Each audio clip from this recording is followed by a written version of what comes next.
कि आप एक एक्टर हो, तो वो आप में जुनून फिर कहाँ से स्टार्टिंग हुआ? शुरू से ऐसा तो कोई था ही नहीं कि एक्टिंग करनी है। तो मूवी देखी मैंने लियोनार्डो डिकैप्रियो की ब्लड डायमंड, तो वहां से एक हुआ कि ये कला क्या है, एक बार चक्के देखना है। जर्नी के दौरान आपको कुछ ऐसे पॉइंट्स आते हैं डिमोटिवेट होने वाले कि नहीं हो पाएगा मेरे से, मैं नहीं करूँगा। मेरे दो फैक्टर है। डीमोटिवेट तो वो होगा ना कि जिसका एम ही एक्टर बनना है, मेरा तो ऐसा कुछ है ही। मेरी चाह थी, मेरे को स्क्रीन पे दिखने का कोई शौक नहीं, मैं उस प्रोसेस को एंजॉय करता हूँ, इसलिए एक्टिंग करता हूँ सीरियल्स में, वेब सीरीज। दिखने से ज़्यादा मेरे को वो प्रोसेस एंजॉय करना अच्छा लगता है। आदमियों को हमेशा मिसोजिनिस्ट कहा गया है। जनरेशन क्या है, ये अवेयर बहुत है, इफ भी पता है, बट भी पता है, फ़ायदा भी पता है, नुकसान तक। दहेज प्रथा के बारे में अभी आपसे मैं और मेरी यूट्यूब फैमिली आपसे पूछना चाहेगी। 100 में से 50 लोग ऐसे होते होंगे जो ये बोलते हैं कि हमें कुछ नहीं चाहिए। लड़की वाला जबरदस्ती देता है। लड़के को एक तो आज की तारीख में हमारी कम्युनिटी में एक कठपुतली वाला खेल खिलाया जा रहा है। सीरियलों में भी देखते हैं हम, कोई सब्जी स्पेशल बनाई है तो उसको तारीफ सुननी है, नहीं सुनी तो फिर भारी बनेगी। अरे आदमी पूरी जिंदगी बाहर जा रहा है, कमा के ला रहा है, गर्मी में, धूप में, आपने तो कभी उसको अप्रिशिएट नहीं किया। डिवोर्स का पॉइंट बनता है, हस्बैंड वाइफ थ्रू ही बनता है या इसमें फैमिली का भी हाथ होता है? केस वहां बिगड़े जहां पर लड़की ने अपने हस्बैंड के लिए स्टैंड ले लिया कि ये सब नहीं चलेगा मेरे हस्बैंड के साथ, और जहां पर लड़की खड़ी हो गई अपने माँ बाप के साथ, तुम अब आदत डाल लो, ये तो ऐसे ही रहेगी, वहां चीजें बिगड़ी।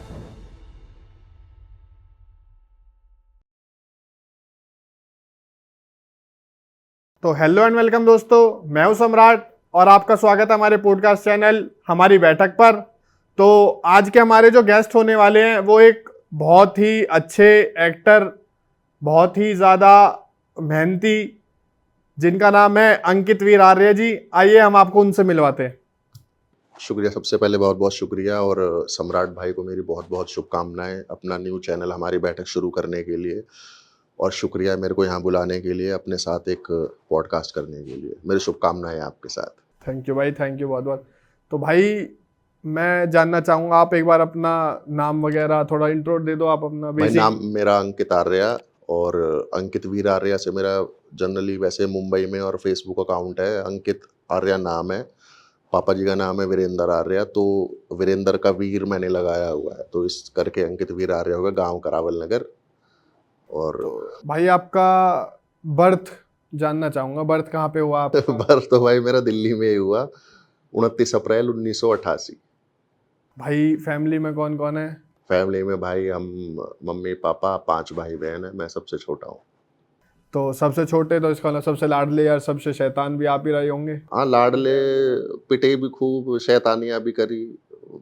छोटे होने के अगर बेनिफिट हैं तो कुछ थोड़े बहुत नुकसान भी हैं, नुकसान सब भी। चीज़ें। ठीक है। तो भाई मैं जानना चाहूँगा आपकी स्कूलिंग लाइफ के बारे में। स्कूल में क्या क्या रहा, क्या से कैसे आपने सब चीज़ें की? भाई स्कूलिंग तो जब हम छोटे थे, 2-3 साल तो पढ़ाई करी पहले आपका सारसपुर में जो सर्वदा स्कूल है जी। इसके अंदर। उसके बाद फिर हम चले गए, मैं और मेरे बड़े भाई, भवन सावन पब्लिक स्कूल रेजिडेंशियल हॉस्टल में। जी। 5-6 साल वहाँ पढ़ाई करी, तो वहाँ पे अच्छा स्कूल था, एक्सपोजर अच्छा था, जी। सारी चीज़ें थी, तो मतलब ऑल टुगेदर एक लर्निंग प्रोसेस वहाँ का बहुत ही अल्टीमेट था। तो फिर कॉलेज लाइफ आई आपकी कॉलेज, धीरे धीरे? भाई कॉलेज में फिर मैंने मानव रचना से किया, mass communication and journalism graduation में। जी। फिर मैंने एमबीए किया मानव रचना से ही, दोबारा फरीदाबाद, जी। मानव रचना इंटरनेशनल यूनिवर्सिटी। तो मैं पूछना चाहूँगा, जैसे आपको मैंने अभी बताया, अभी इंट्रो में भी बताया कि आप एक एक्टर हो, तो वो आप में जुनून फिर कहाँ से स्टार्टिंग हुआ? स्कूल लाइफ से, कॉलेज लाइफ से, या किसी को देख के फैमिली में? शुरू से ऐसा तो कोई था ही नहीं कि एक्टिंग करनी है या ये ट्राई करनी है या कोई इंटरेस्ट था शुरू से, और बहुत ज़्यादा अब भी नहीं है। जी। क्या था, 2007 में हमारे एग्ज़ाम थे जी। ग्रेजुएशन के, सर्दियों का टाइम था, तो जी। एग्ज़ाम के बाद में हम 4-5 दोस्त इकट्ठे पढ़ते थे। जी। तो पढ़ते पढ़ते बोर हो गए, रेस्ट चाहिए, मैगी बनाई, हमने सोचा चलो कोई मूवी देखते हैं। जी। तो एक मूवी देखी मैंने, लियोनार्डो डिकैप्रियो की ब्लड डायमंड, जी। जो हीरो के ऊपर आधारित थी। जी। तो उसमें जो लियोनार्डो का जो परफॉर्मेंस था और कुछ पर्टिकुलर सीन्स थे, जी, तो वहाँ से ये प्रेरणा थोड़ा सा हुआ कि ये कला क्या है, कला क्या है? ये एक बार चख के देखना है। चख के देखना है, बिल्कुल। ठीक है, वो थोड़ा मन में आया, फिर वो दब गया। दबिया फिर एक फिल्म मैंने देखी गुलाल 2009 में, 2009 काफी उसमें पुरानी मूवी है। गुलाल गुलाल देखी और शौर्या देखी। जी। शौर्या में आपने जो कोर्ट मार्शल वाला सीन है के मेनन का, जी, वो जी। और गुलाल में कुछ सीन्स थे, तो वहां से ट्रिगर हुआ मेन जी, कि यार इस चीज को जी के देखना है, जी, ये कला क्या है, सेट क्या होता है, डायरेक्शन क्या है, एक्टिंग क्या है। तो वहां से फिर 2010 में मेरे को फर्स्ट सीरियल मिला, वो जी, दूरदर्शन का था। ऑडिशन दिया, दो दो तीन तीन ठेठ उर्दू, जी, प्योर उर्दू वाले डायलॉग। ऑडिशन में वो बड़े बड़े डायलॉग दे दिए। और वो रोहिणी में वो डायरेक्टर थे वीरेंद्र शर्मा जी, जी, उन्होंने मेरे को वहाँ पे बुला लिया कि ये ऑडिशन दे दे और तू फिट बैठ रहा है इसमें। जी। ऑडिशन दिया, क्लियर हो गया, वो सीरियल किया। तो आपने कोई थिएटर स्कूल वगैरह भी कोई ज्वाइनिंग किया था, एक्टिंग स्कूल वगैरह, या बस नहीं ऐसे ही रैंडमली? नहीं नहीं, ऐसी रैंडमली, ऐसा कोई एम वेम ना था ना है कि एक्टर जी, बनना है। बस ये है कि ये चीज़ करना अच्छा लगता है, सेट पे होना अच्छा लगता है। मतलब जो आप कभी अगर शूट पे गए हो बड़े स्केल की, तो वहाँ का जो एटमॉस्फेयर है कि एक सेटअप तैयार है और वहाँ पर 80 लोगों का क्रू, पूरा बड़ा सेटअप, और वो सेटअप आपके लिए लगा है, जी। वो सब आपके लिए काम कर रहे हैं, आप परफॉर्म करोगे, आप वो सब कुछ चीज़ें करेंगे। जी, तो वो जो एटमॉस्फेयर, जो डेकोरम है, वो सेट पे होने का, उस प्रोसेस को एंजॉय करने का, कैरेक्टर में आने का, जी, वो बहुत अल्टीमेट है। मतलब वो अलग ही चीज़ है। जी। तो फिर आपका दूसरा शो? दूसरा शो फिर मैंने किया, फिर मैं गया मुंबई, जी, एमबीए मैंने किया। उसमें तो मैंने कहा यार चलो देखे देखते हैं ऑडिशन वगैरह, तो एपिसोडिक आता था पहले तो, जी, उसमें मैंने किया आहट। जी, फिर सीआईडी में कॉन्सेप्ट आया था पृथ्वीराज चौहान का माइथोलॉजिकल, जी, आया था। तो मैंने पृथ्वीराज चौहान का रोल किया। जी, आहट में तो मैंने जो शुरू के 3-4 सीन थे बड़े गंदे करे, जी, क्योंकि उस टाइम मैंने सिक्स पैक वगैरह बना लिए थे। जी, अब शूट शुरू हुआ, जी, तो लार्ज स्केल का सोनी का फर्स्ट सीरियल था मेरा। जी।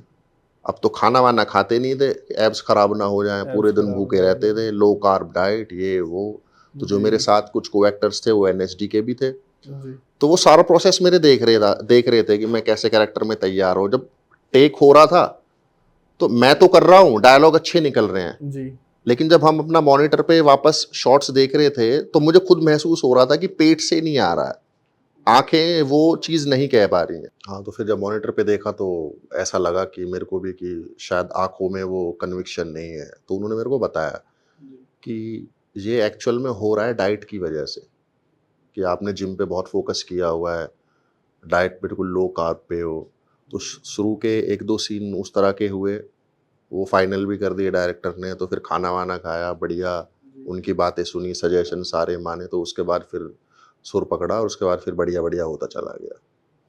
उसके बाद फिर मैंने रोल किया पृथ्वीराज चौहान का सोनी के ऊपर, वो भी सेम प्रोडक्शन हाउस था, उन्होंने फिर पृथ्वीराज के लिए भी बुला लिया था। उसके बाद में 2015 में मैंने साइन करी एक मूवी, उसमें जिम्मी शेरगिल, अर्चना पूरन सिंह, ओमपुरी जी, संजय मिश्रा जी, ये सारा, मेरा भी बड़ा मस्त रोल था जिस टाइम।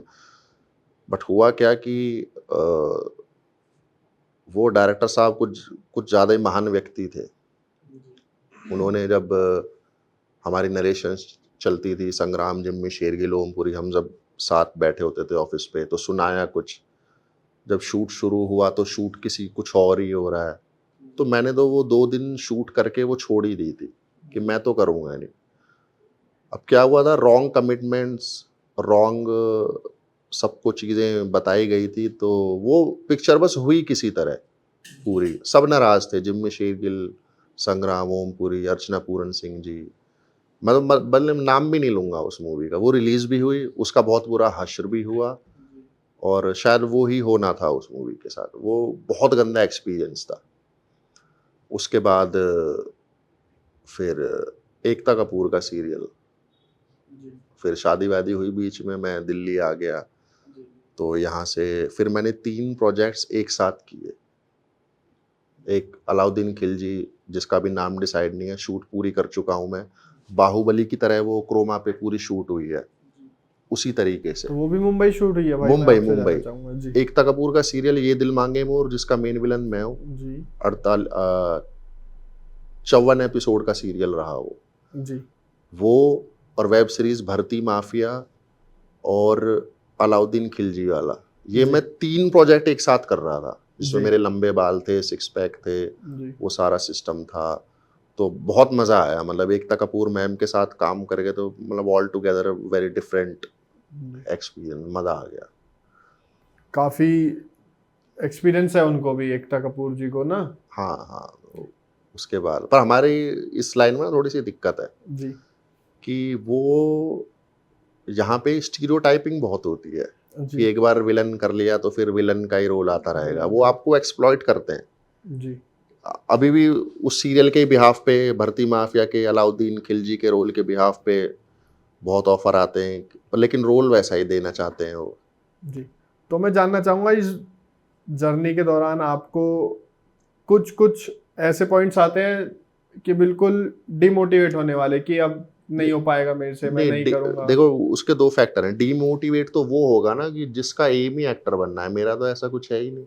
अब ना जी चीजें चल रही हैं, आता है कर लेता हूँ, एंजॉय करता हूँ। जी मुंबई में शेड्यूल चलता है, 3 महीने का 4 महीने का ट्रैक होता है, जी शूट का करके वापस यहाँ आ जाता हूँ, फिर जी अपना एंजॉय करते हैं। हाँ, लेकिन ये जरूर है कि जिन लोगों का टारगेट ये है, एम ये है कि जी मुझे एक्टर ही बनना है, तो वो बहुत टफ जर्नी है। वहाँ उसके बहुत सारे रीजंस हैं, वहाँ पे महंगाई बहुत है, जी कंपटीशन बहुत है। कंपटीशन में भी क्या हो गया है कि भीड़ ज़्यादा है, टैलेंट कम है। भीड़ ज्यादा है। जी। तो आज वहाँ की पे तारीख में ये हर फील्ड में, वो तो हर जगह का हर ये जगह हाल है, पे। लेकिन जी इसका थोड़ा-सा ज़्यादा कैची इसलिए लगता है क्योंकि माध्यम स्क्रीन है, तो स्क्रीन हर है। कोई वहाँ तक पहुँचना चाहता है। जी और स्क्रीन पे दिखना, जैसे मेरी चाह थी, मेरे को स्क्रीन पे दिखने का कोई शौक नहीं है। जी। ना मैं इंस्टाग्राम चलाता हूँ ढंग से, ना फिर आपने भी हाँ, देखा मैंने होगा। भी देखा आपका मैं इंस्टा एक्टिव रहता पेज ही नहीं हूँ देखा, इन चीज़ों पे, तो मैंने कभी उसमें भी ना कुछ डालता हूँ ना कुछ। जी जी मैं उस प्रोसेस को एंजॉय करता हूँ, इसलिए एक्टिंग करता हूँ सीरियल्स में, वेब सीरीज में। दिखने से ज़्यादा मेरे को वो प्रोसेस एंजॉय करना अच्छा लगता है। तो इसमें आपकी अब तक कोई, चलो हमने पूछा आपसे कि आपकी जो सबसे डिमोटिंग हुई आपकी, अब मैं आपसे जानना चाहूंगा इसमें आपका जो सबसे एक बेस्ट मोमेंट होता है ना, तो वो आपका कब रहा?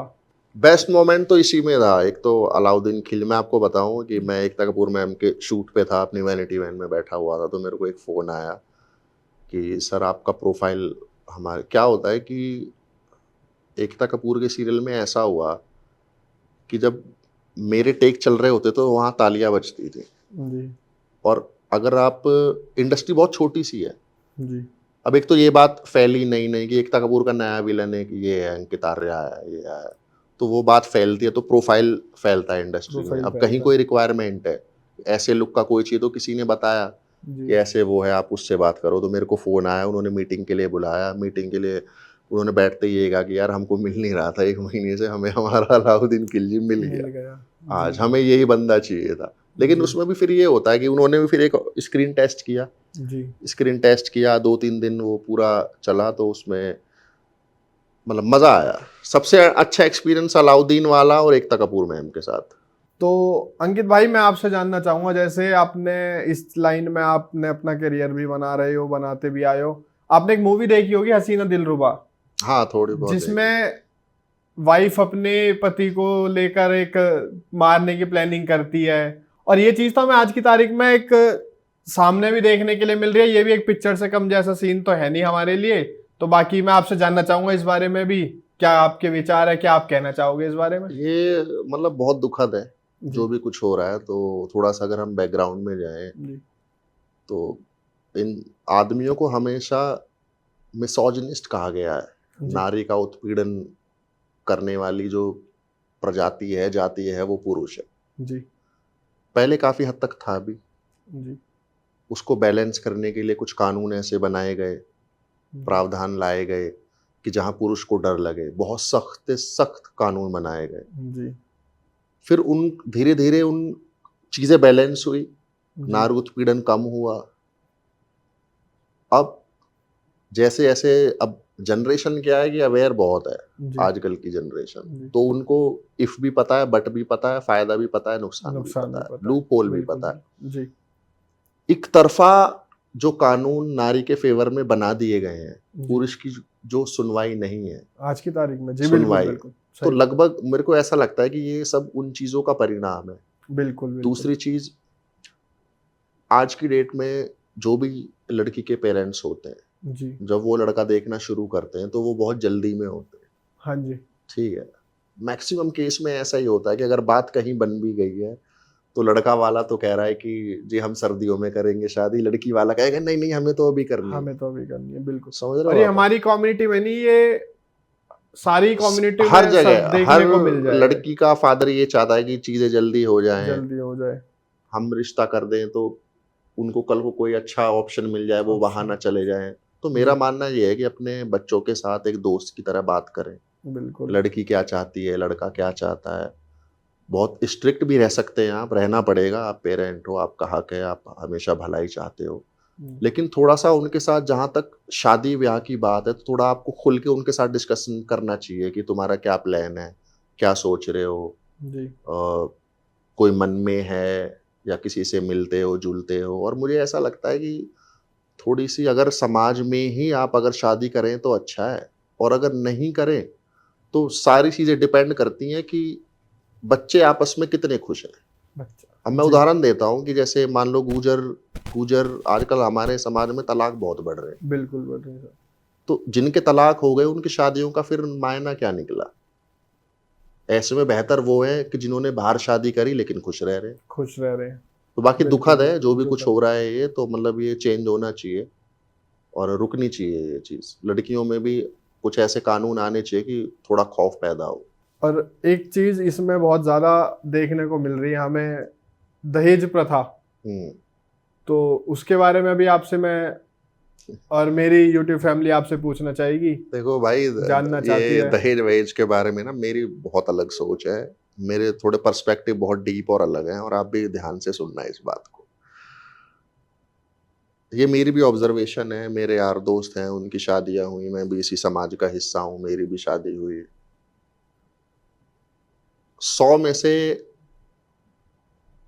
50 लोग ऐसे होते होंगे जो ये बोलते हैं, ये फैक्ट है जो मैं देख रहा हूँ जी अपने आसपास समाज में, जो ये बोलते हैं कि हमें कुछ नहीं चाहिए।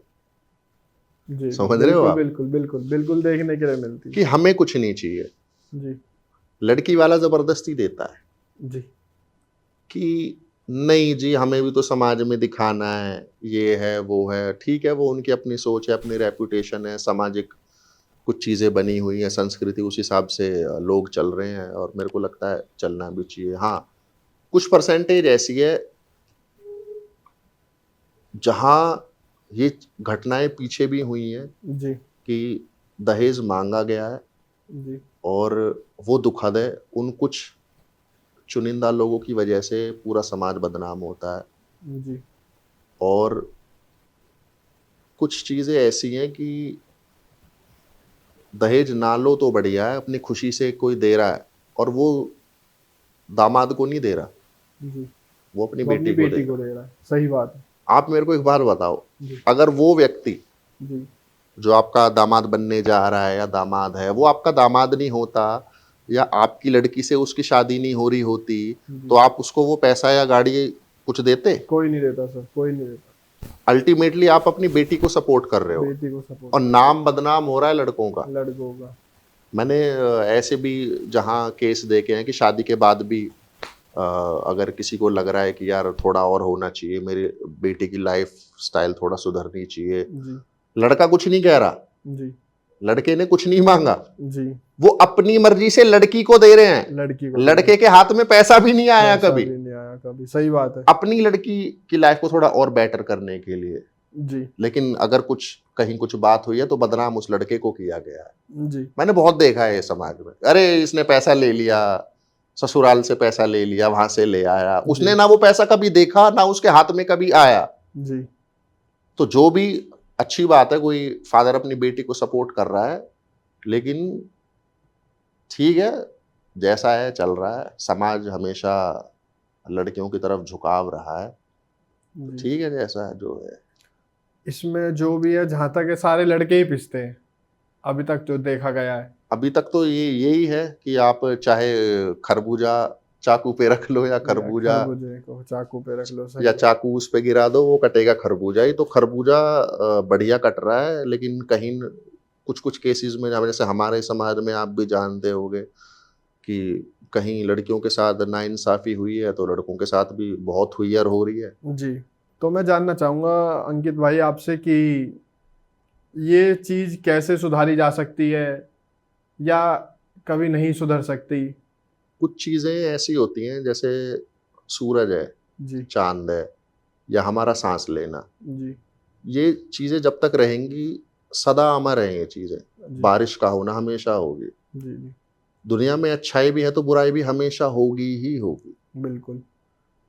आप कितने ही कानून सख्त कर लो, जी। आप कितना ही कुछ भी कर लो। अभी जैसे बलात्कार को लेके बहुत कानून सख्त किए। जी। अनफॉर्चुनेट है, नहीं होना चाहिए, लेकिन अब भी हो रहा है। अब भी हो रहा है। जिन देशों में बिल्कुल। सर काट देते हैं, गला काट देते हैं, मिडिल ईस्ट की कुछ कंट्रीज ऐसी हैं, वहां भी हो रहा है। जी। तो ये तो मनोवृत्ति है आदमी की। कुछ अनफॉर्चुनेट चीजें ऐसी होती हैं कि जो हुई हैं, हो रही हैं और होती रहेंगी, नहीं रोक सकता कोई। नहीं रोक सकते। तो अंकित भाई मैं आपसे जानना चाहूंगा, जैसे आजकल हस्बैंड और वाइफ के बीच में काफी ज्यादा लड़ाई झगड़े चल रहे हैं, सोशल मीडिया पर भी आपको देखने के लिए मिल रही हैं सारी अब चीजें। मतलब आप पूछना चाह रहे तो हो डिवोर्स इसमें केस वगैरह बहुत बढ़ रहे हैं जी अपने जी जी समाज में, वो है ना। देखो, मेरा मानना ये है कि किसी भी रिश्ते में ना सबसे पहला फैक्टर है इमोशनल कोशेंट होना, बहुत जरूरी है। जी आपस में सबसे पहले तो लड़की लड़की का इमोशनल अटैचमेंट, जी दूसरा म्यूचुअल रिस्पेक्ट एक दूसरे के लिए, जी तीसरा लड़की के जो घर वाले हैं जी उनके मन में, उनके आचरण में, जो लड़के के घर वाले हैं उनके लिए रिस्पेक्ट, जी और लड़के के जो घर वाले हैं उनके मन में लड़की के घर वालों के लिए respect.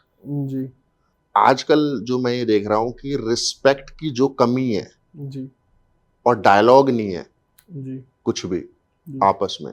Back of the mind लड़के के भी कुछ चल रहा होता है, कुछ ना जी कुछ लड़की के भी चल रहा होता है। तो बेटर ये होता है कि कुछ लोगों में बहुत इस बात की वो रहती है गुमान, हम तो बात ही नहीं करते किसी से, जी ये लड़ रहे हैं या मेरी बेटी लड़ रही है या मेरा दामाद लड़ रहा है, इनकी बन नहीं रही है, या निरंतर झगड़ा बार बार होता, हम तो बात ही नहीं करते।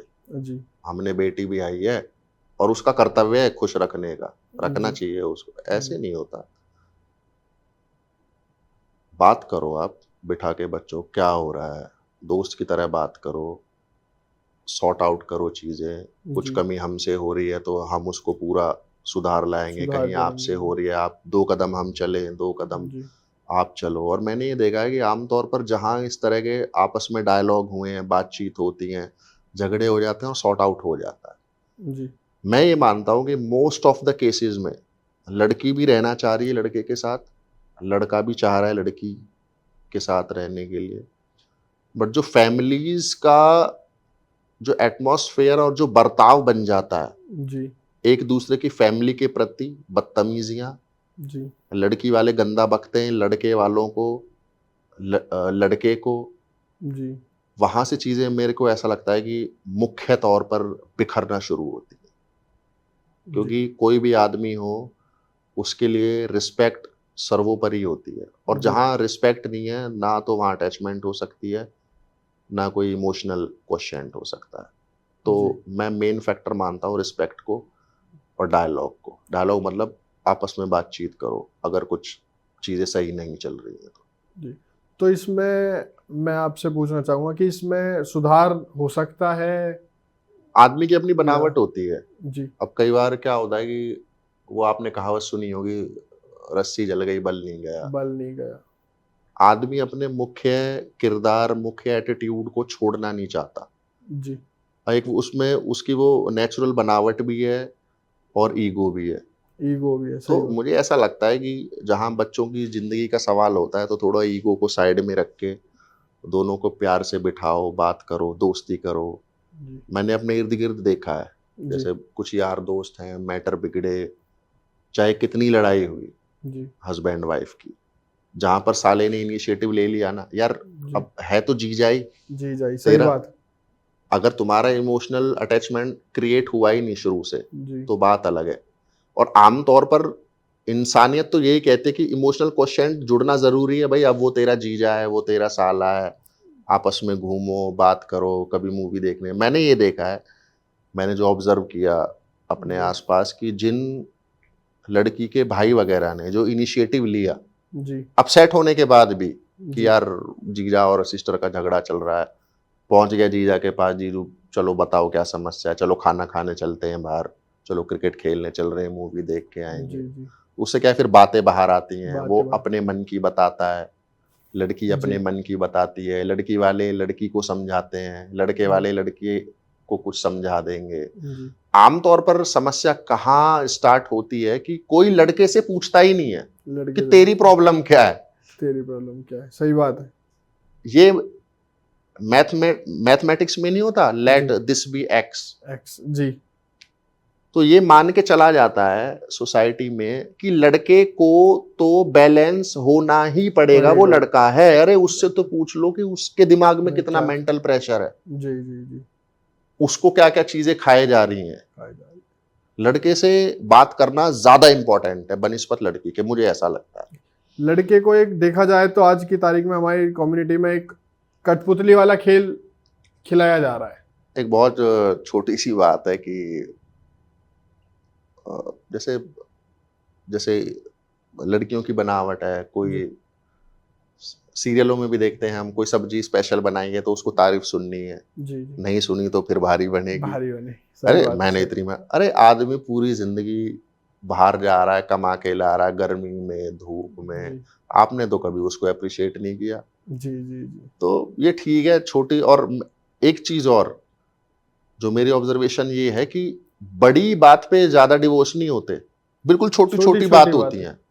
छोटी छोटी बात इतनी ज्यादा कलेक्ट हो जाती है कि वही मुख्य तौर पर एक स्टेज पे आगे डिवोर्स का कारण बन जाती आपसे जानना चाहूंगा, ये चीजें ना सुधारी कैसे जा सकती हैं? है। सुधारी जा सकती है, जैसे एक तो एक शब्द है वार्म। वाह। इसमें मैं जानना चाहूंगा, आपने बता दिया चलो, तो मैं ये जानना चाहूंगा कि ये जो डिवोर्स तक बात पहुंचती है, अंकित जी आपने वर्ड यूज किया डिवोर्स, तो मैं आपसे पूछना चाहूंगा कि ये डिवोर्स का जो पॉइंट बनता है वो हस्बैंड वाइफ के थ्रू ही बनता है या इसमें फैमिली का भी हाथ होता है? मेरे को लगता है फैमिली का ज्यादा होता है। एक एंगल है कि जनरली तौर पर लड़का अगर अपना पक्ष रखने की कोशिश करता है तो ये कह दिया जाता है कि अबे तेरे को ससुराल में जाके रहना थोड़ी है, रहना छोड़, चाहिए। उसने उन्होंने जो करा करा। जी क्या होता है कि जब शादी हुई तो एक लड़की को फैमिली मिली सास ससुर के रूप में, जी वो रहेगी ससुराल में, जी उसको एक नया घर मिला।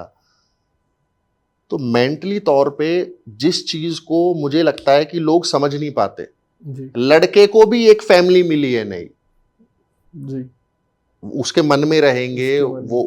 वो लड़के के मन में भी अपने ससुर के लिए, साले के लिए प्यार जागेगा कि ये भी मेरी फैमिली है, ये भी मेरे लोग हैं। आमतौर पर ना धुतकार दिया जाता है लड़कों, अभी तेरे को रहना थोड़ी है, कितने दिन जाता है ससुराल, लेने जी जाएगा छोड़ने जाएगा, ऐसा नहीं होता।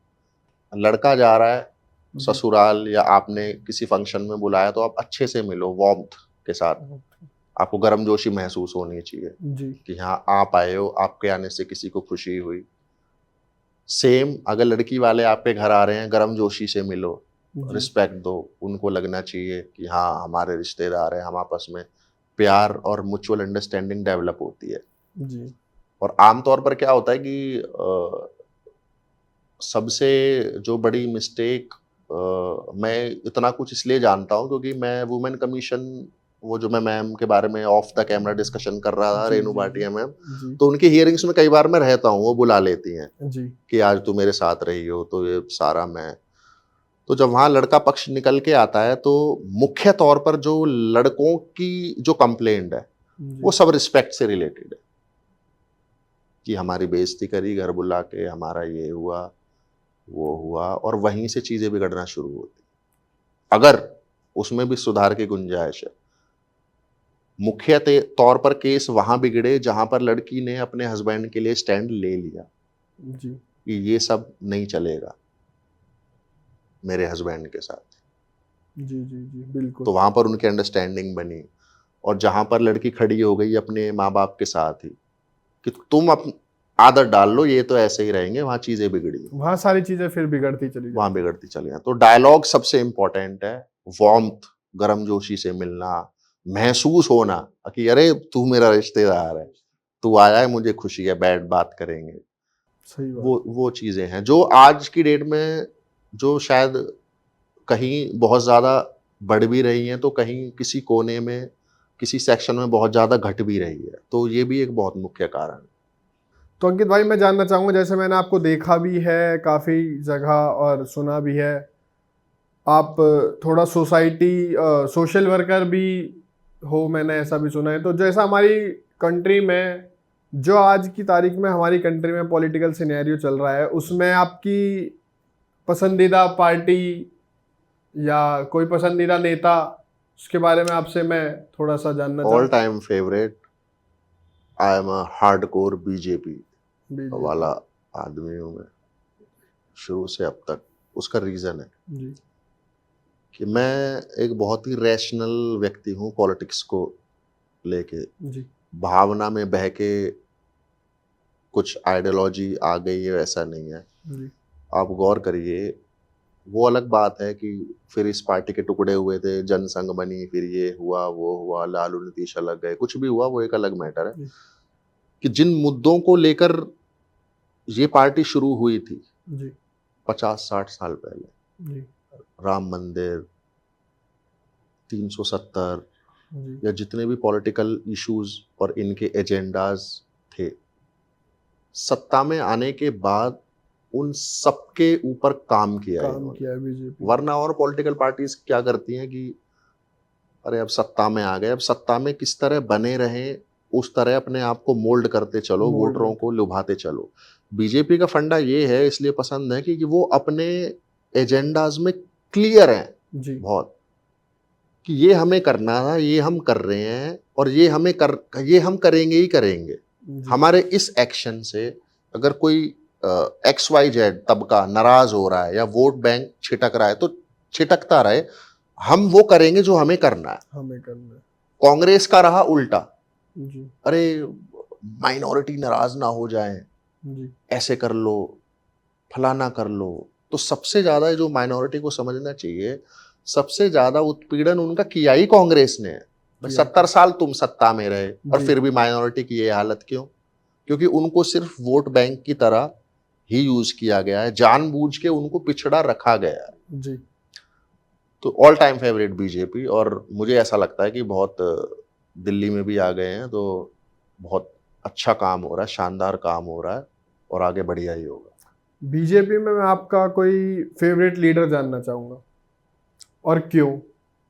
नंबर 1 पे अमित शाह, जी मैं जानना चाहूंगा क्यों। असली आदमी है। लग, बीजेपी में पहले भी जो होम मिनिस्टर रहे, वो इतना दमखम नहीं दिखा सके। जी अमित शाह ने जब अपना टर्म पकड़ा, तो वो चीजें खटाक खटाक करके दिखाई। वो जी आदमी क्लियर है बिल्कुल। जी जैसे राहुल गांधी क्या है, बहुत कंफ्यूज्ड आदमी है, उसको पता ही नहीं है जी क्या करना है, क्या बोलना है, जी सत्ता में रहेंगे तो क्या करेंगे। जी बीजेपी, अमित शाह, मोदी जी, ये सब बहुत क्लियर कट आदमी है, बहुत साफ है इनका एजेंडा, जी क्लियर है जी क्या हमारी सोच है, क्या हमें करना है, और वो कन्वे भी करते हैं पब्लिक को वही, कि भैया ये चीज है, ये करेंगे हम। अभी जैसे दिल्ली में अवैध जो कब्जे हो रखे हैं, उनको हटाने की जो बात हो रही है, या जो अवैध निर्माण है उनको जो तोड़ा जा रहा है, दिल्ली में काफी जगह बुलडोजर चलाई जा रही हाँ, तो पुरानी पॉलिटिकल पार्टी ने वोट बैंक अपना इंक्रीज करने के चक्कर में वो ही थे ना, कि बाहर कोई बांग्लादेशी है, रोहिंग्या है, ये सब बसा दिए यहाँ पे लाके। तो ये जी कोई वो थोड़ी है, यहाँ कुछ बट थोड़ी रहा बट है, ये थोड़े हमारी ना। मातृभूमि है, ऐसे थोड़ी कोई भी आके कुछ भी रह लेगा। जी उनका वोट बैंक था, उन्होंने बसा दिया, जी ये उनको हटा रहे हैं, अपनी सरकारी जमीन खाली करवा रहे हैं, कौन सा गुनाह कर रहे हैं? आतिशी जी वहां पे वो कर रही हैं, विरोध करने को करते रहो, बसाए तुम्हारे हुए। तो मैं जानना चाहूंगा, ये जल्दी में तो बसे नहीं हुए ये। 2006 में 2006 या 5 में आप ममता बनर्जी ने पार्लियामेंट में बांग्लादेशी घुसपैठ का विरोध करा था सबसे पहले। जी आप वीडियो देख सकते हो यूट्यूब पे। जी उन्होंने फाइल वाइल भी ऐसे फेंक दी थी। जी जब संख्या इतनी बढ़ने लगी वहां घुसपैठियों के, तो इनको ये समझ में आने लगा कि जब ये इतनी भारी संख्या में घुसपैठ हो रही है तो क्यों ना इन्हें लुभा के अपना वोट बैंक बना लिया जाए। जी तो जब विचार वहां बनाना कि एक काम करते हैं यार, ये तो अच्छी चीज हो रही है हमारे लिए, जी तो जब वो वोट बैंक के रूप में उनके लिए तैयार होने लगे, तो वोट बैंक के रूप में जब तैयार हुए तो और आ जाओ, आते रहो। जी और आज आप बंगाल का देख लो क्या हाल है। मेरे ख्याल से पाकिस्तान ही समझो अब उसको, जी जी मिनी। बिल्कुल मिनी। तो मैं जानना चाहूँगा कि ये हमारी कंट्री के लिए या हमारी दिल्ली के लिए सही है या गलत है, क्योंकि इन्हीं की वजह से क्राइम भी बढ़ते जा रहे हैं। कोई कहाँ से आया हुआ है, कैसे आया हुआ है, ना तो किसी का कुछ आता है ना किसी का कुछ पता है। आपको ये थोड़ा सा बैकग्राउंड समझना पड़ेगा कि रोहिंग्या हैं कहाँ के, जी और यहाँ कैसे आ गए, क्यों आ गए, और उस कंट्री से इन्हें भगाया क्यों गया। जी उस कंट्री से इन्हें इसलिए भगाया गया कि इनके यहीं भी यही कारनामे थे, चोरी करना, चोरी ये करना, फलाना चकारी ढिमकाना। करना। जी मेरे को उस एक्टिविस्ट का नाम याद नहीं आ रहा, मैं भूल रहा हूँ। तो उन्होंने मुहिम चलाई थी वहां पे, जी बर्मा और ये जो सारा सेक्शन है, कि ये ऐसे जैसे आजकल चल रहा है हमारी कंट्री में कि थूक थूक दो जूस के अंदर, सुसु ये जी करो, तो उस तरह की गतिविधियां वहां पर थी। तो वहां पर जब आंदोलन चले इनको बायकॉट करने का, जी कि इनको बायकॉट करो, इनको बायकॉट करो, तो जी जब इनको बायकॉट इस लार्ज स्केल पे कर दिया कि लोगों ने इनसे काम लेना और इनसे कुछ खरीदना वरीदना बंद कर दिया, बंद बिल्कुल। कर दिया। जब ये भूखे मरने लगे, जब ये इंडिया की तरफ देखने लगे, जी और इंडिया के अंदर और आज की डेट में एजेंट्स हैं। ऐसा नहीं है कि कोई बॉर्डर क्रॉस करके आया और फिर भटक रहा है, जी वो एजेंट के थ्रू आएगा, उसका पैसा फिक्स है जी और मंथली भी फिक्स है। जितनी जी मुझे नॉलेज है, शायद जो ये रोहिंग्या मेड वगैरह हैं, इनका साल का कुछ 28,000 या ऐसा है कि जो यहाँ आके फिर देना ही देना है, देना ही नहीं देना। तो उठा के ले जाएंगे, मार दें। तो इसी के साथ हम आपको धन्यवाद बोलना चाहेंगे, और बहुत अच्छा लगा आप हमारे पॉडकास्ट चैनल पे आए। तो थैंक यू सो मच आपका, अंकित भाई। बहुत बहुत शुक्रिया, आपने मेरे को यहाँ बुलाया, और आपके न्यू चैनल के लिए बहुत बहुत शुभकामनाएं। थैंक आपको यू मेरी भाई, थैंक पूरी यू भाई, विशेष आपके साथ हैं। Thank you, congratulations thank you, once thank again, you, thank you. बहुत बहुत शुक्रिया। ओके भाई, थैंक यू।